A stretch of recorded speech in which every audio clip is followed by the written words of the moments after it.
Good evening, everyone, and welcome to another episode of Light Sports Ramble. As always, my pleasure to come to you tonight, and as always, Thursday evening with my co-host, Evan Witalison. Talking Packers, we're going to recap the game Sunday, we're going to preview the Browns game, and then we've got a great episode of Twitter Talk, which is our second episode tonight. We're going to talk about the Randall Cobb hit, and then we're also going to talk about who can beat the Broncos. So there's two episodes tonight. One is Packer Chat. The other is Twitter Talk. And with that said, Evan, I'm going to turn it over to you, and I'm going to let you recap Sunday's game, and then we'll get into how we're going to go from there.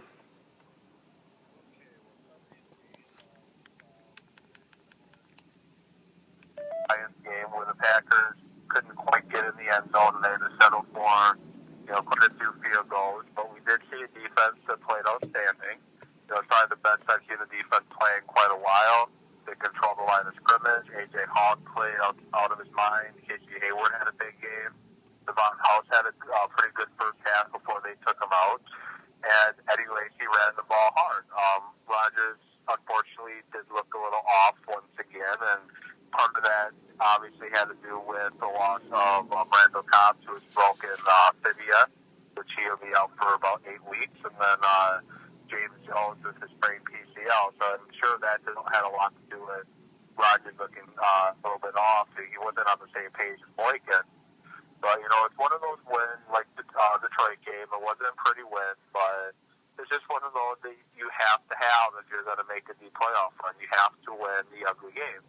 You have to win those type of games, or, you're going to have a hard time advancing, because when they've got knocked out in the playoffs in the past, besides San Francisco, they played teams that could grind them out.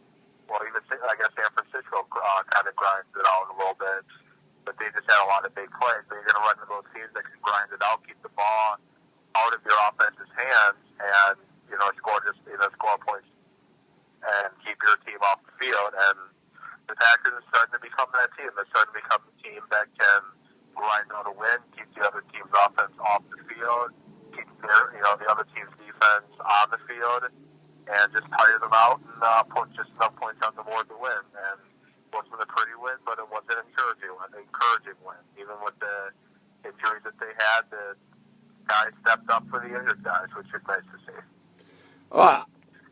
I'm right there with you. I mean, going into Baltimore is not an easy task. Baltimore typically plays really good at home. And I thought we went in, and I thought, like you said, it wasn't a pretty win, but I thought we dominated them, especially on the defensive side of the ball. I mean, I told you this before. I am falling in love with the defense, the way they're playing. This is the best I've seen this defense play, probably, to be honest, since our run to the Super Bowl in the playoffs. And so with that, I would agree with that. And so let's start there, because defensively, when I'm looking at it, we had that great goal line stand. Where do you think, we'll talk about the injuries in a little bit, but what do you think is going on there? I'm just seeing a totally different mindset from that team. And we have to remember, on Sunday, there was no Clay Matthews.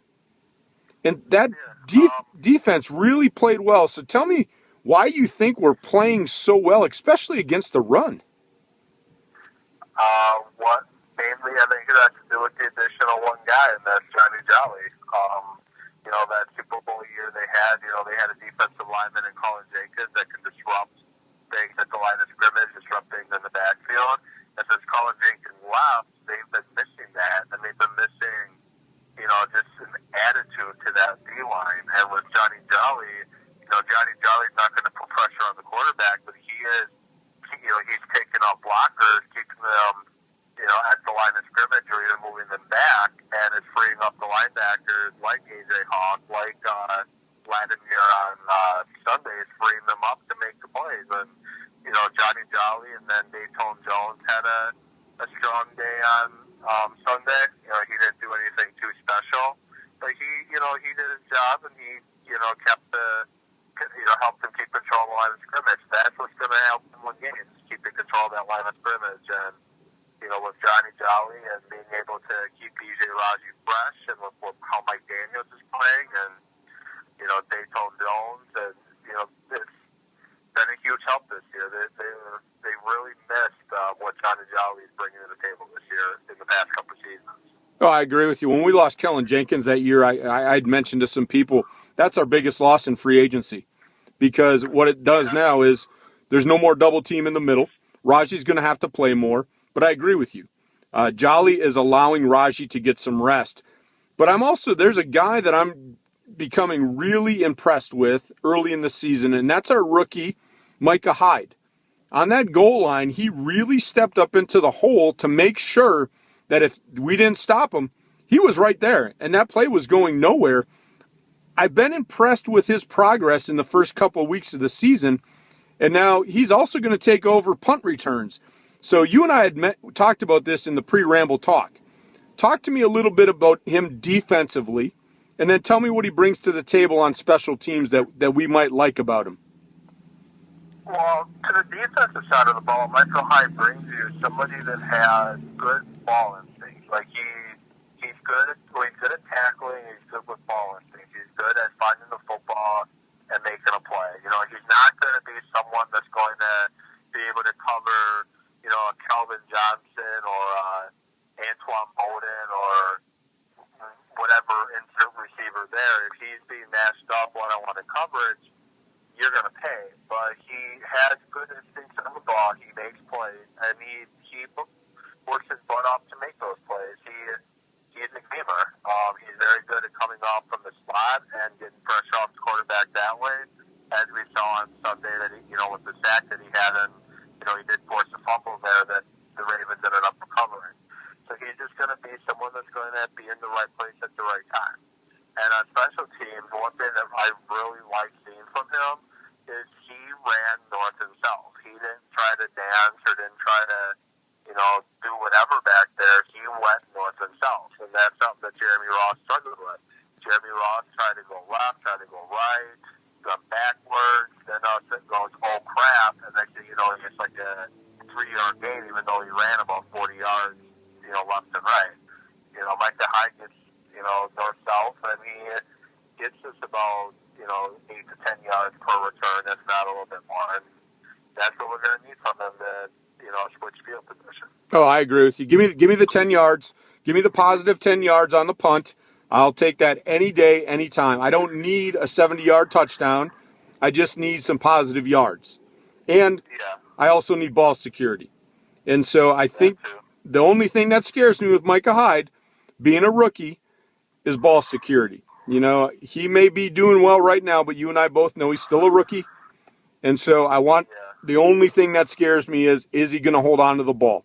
And if he can do that, I will take an 8 to 10-yard punt return average any day of the week.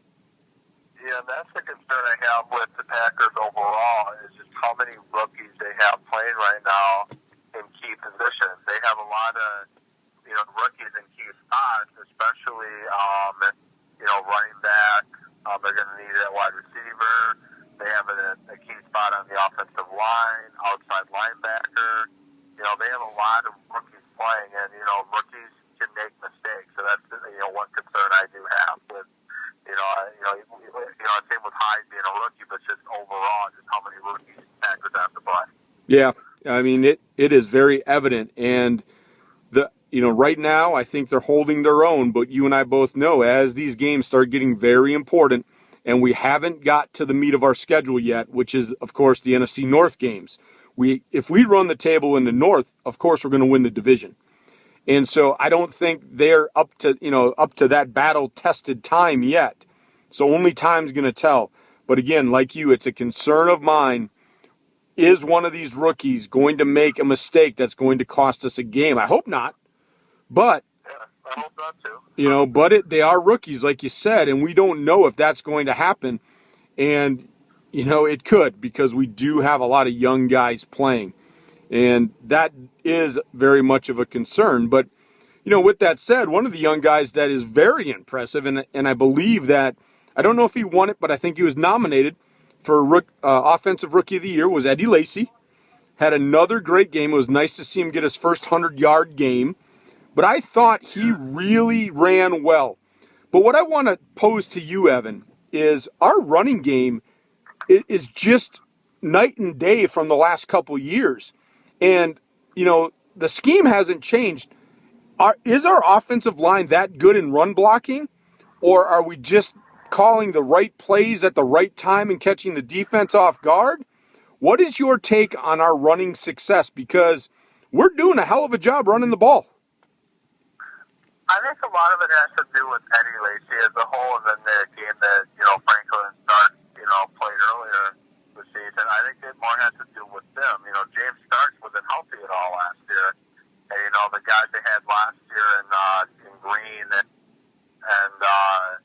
Green didn't hit the hole very hard. He didn't hit the hole. He didn't see the hole. Where Eddie Lacy has, that's one of the things I loved about Eddie Lacy coming out of Alabama is his footwork and his vision. He sees the field. He finds the hole. He gets to the hole, and, he hits it. And that's really helped in the offensive line, especially when you do his own block scheme, finding those lanes. And that's really helped. And the offensive line just seems a little bit more, nasty this year, too, along with the defensive line. Yeah, I agree. Well, I think they're gaining confidence every game. I mean, it's nice to know when if I'm an offensive lineman and I know that I just need to hold my guy for 2 seconds and Eddie Lacy's going to hit that hole, that gives me a world of confidence to know that I don't have to hold my block for 5 seconds. Yeah. They still have their moments that they don't quite get the push off the line, and they did it a couple times against Baltimore, but, as a whole, they're getting outfield, and Lacy's finding the holes and exploding through them. Yep, and it was evident on the last play of the game, and I told you this. I'm giving Lacy the biggest props in the world. When he found the first down, he got down. He didn't go out of bounds. He didn't take on the tackler. He showed a bunch of maturity for a rookie in a game-winning situation. First down wins the game. He knew as soon as he crossed that first down line to get down, and that was it. Game over. I jumped up and cheered so loud that I cheered more during that time than I did any time during the game. I give him big props for understanding the situation. Very big props. I wish a few plays earlier that Michael Finley would have done the same. Oh, I agree. I mean, if he would have stayed in bounds there, the clock would have ran. We might have not had to get down to that. But to me, the Ravens would have been forced to use a timeout. The Ravens had, I believe, 1 or 2 timeouts left. And by Michael Finley going out of bounds, he didn't have to use the timeout. Yeah, I agree with you there. So I'm looking, we're at about 13 minutes. The last thing we want to talk about now is, of course, we'll talk about it more in Twitter talk. But where's this offense going to go right now, Evan, with the injury to Cobb and Jones this week? I mean, and we haven't even talked about the game at all. But let's quickly, where do we think this game is going to go? And it'll lead us into our prediction of the game. But Jones and Cobb out.